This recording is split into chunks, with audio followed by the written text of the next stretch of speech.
The devotional message I want to bring to you this week comes from the book of Habakkuk, one of the Old Testament prophets, primarily from chapter 3.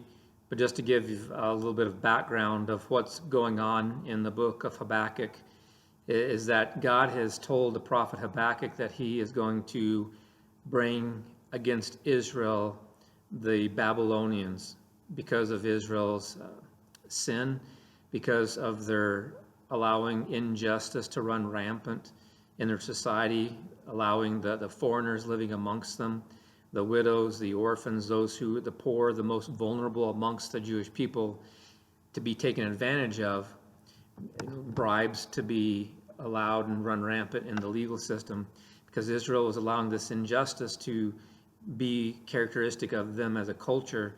God said, I'm going to allow the Babylonians to come in and to render judgment against you on my behalf, as well as because of their idolatry, allowing the worship of other gods to mixing those into the Israelites' worship of Yahweh. So because of those two things, their injustice and their idolatry, God says, I'm going to bring the Babylonians against you. And the prophet Habakkuk, he has a problem with this. He basically says to God, how can you use these people? These are ruthless people. They have the reputation for being bloodthirsty.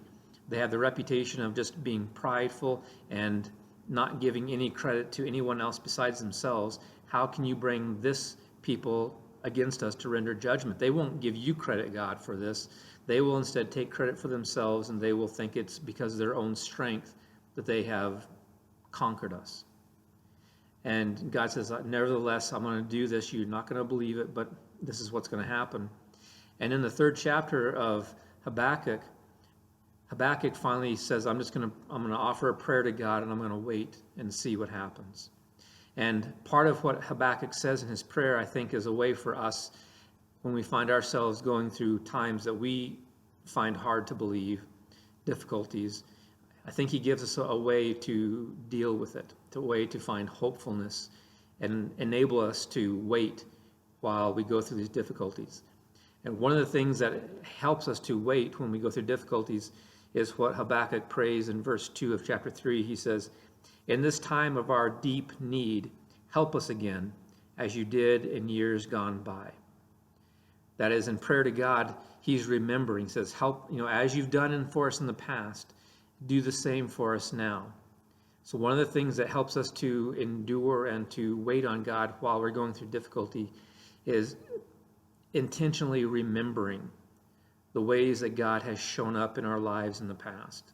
Israel had a long history of that to draw from, and I'm guessing that you probably have a history yourself to draw from in terms of when you have seen God active in your life. And when we remember those times, it gives us a sense of hopefulness, because if he's been active in the past, because of his goodness, he will be active in the present and the future.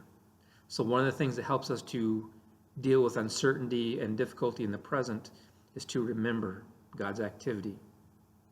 The other thing from chapter 3 in Habakkuk that helps us to deal with hard times and to wait on God is what he says in verses 17 through 18. He says, even though the fig trees have no blossoms and there are no grapes on the vines, even though the olive crop fails and the fields lie empty and barren, even though the flocks die in the fields and the cattle barns are empty, yet I will rejoice in the Lord. I will be thankful in the God of my salvation. That is, he rejoices. First, he remembers God's activity in the past, and then because of that remembering, he rejoices, that he praises God through expressing thankfulness and prayer to God, but also through just literally singing praise. And this is another thing, rejoicing, that can help us to wait in the midst of difficulty, to wait in the midst of times that are uncertain, to wait even in the midst of something that seems so unusual for us, something that we couldn't believe was happening in our lives.